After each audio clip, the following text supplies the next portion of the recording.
What if everything you've been doing to earn respect is actually the reason you keep losing it? You give more, you explain more, you stay available longer than you should, and yet somehow you feel less valued than ever. That is not a coincidence. That is a pattern. And today, we are going to break it completely. Welcome back to Stoic Wisdom Quotes, the channel where ancient truth meets modern life, so you can stop surviving and start standing firm. If this is your first time here, you are in exactly the right place. Hit that subscribe button right now, because what we share here does not come around twice.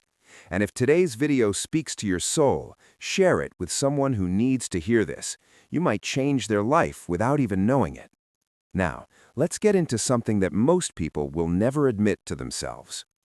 Part 1. The Chasing Trap. Marcus Aurelius wrote in his Meditations, "Confine yourself to the present. Not to what they think of you, not to whether they replied. The present, your present." Here is what no one tells you early enough. The harder you chase being valued, the more invisible you become. Not because you are not worthy, but because chasing rewires how you carry yourself. You stop moving from your center, you start moving from need. And people feel that difference the moment you walk into a room, or send a message, or make a request. When you are always available, your presence stops feeling like a gift and starts feeling like a given.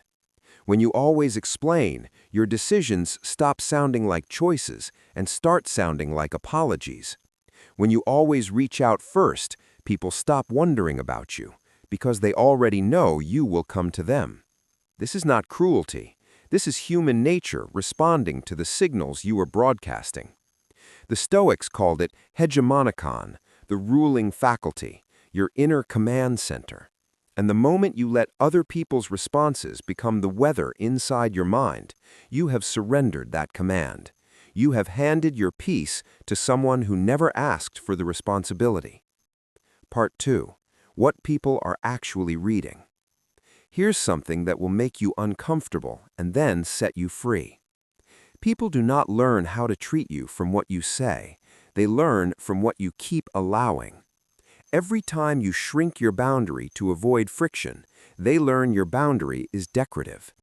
Every time you say yes when your whole body means no, they learn your no is negotiable.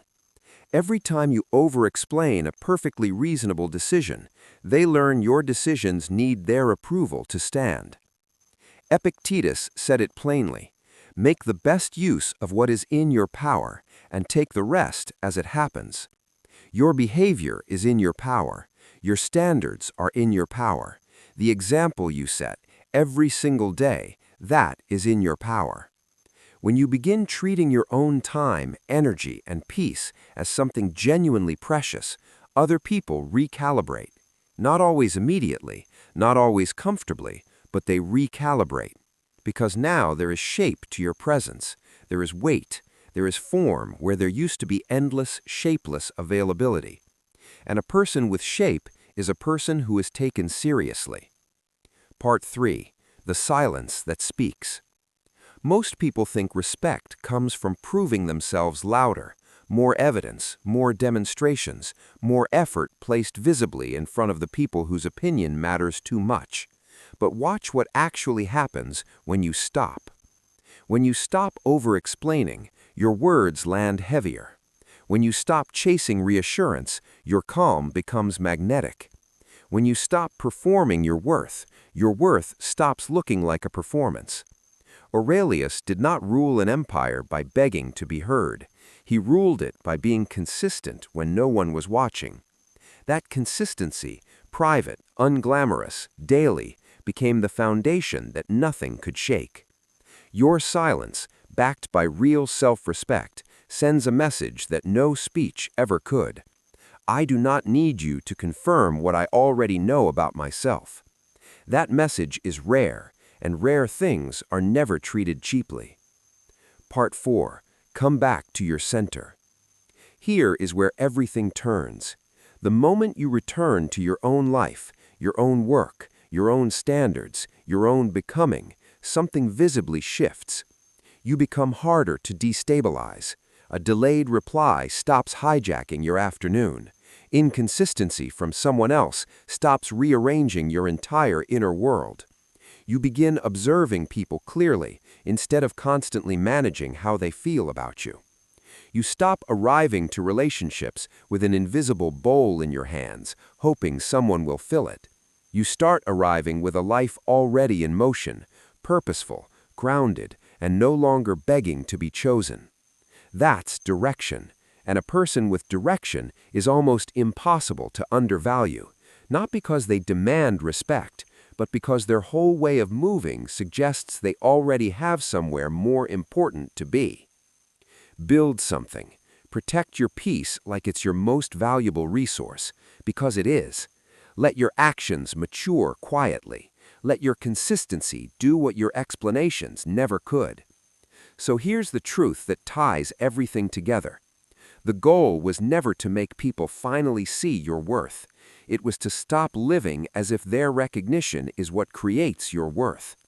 That single shift, from chasing to returning, changes the tone of your relationships, the quality of your choices, and the way you wake up every single morning. Stop abandoning yourself to feel important in someone else's eyes. Come home to your standards. Let your silence speak. Let your boundaries stand.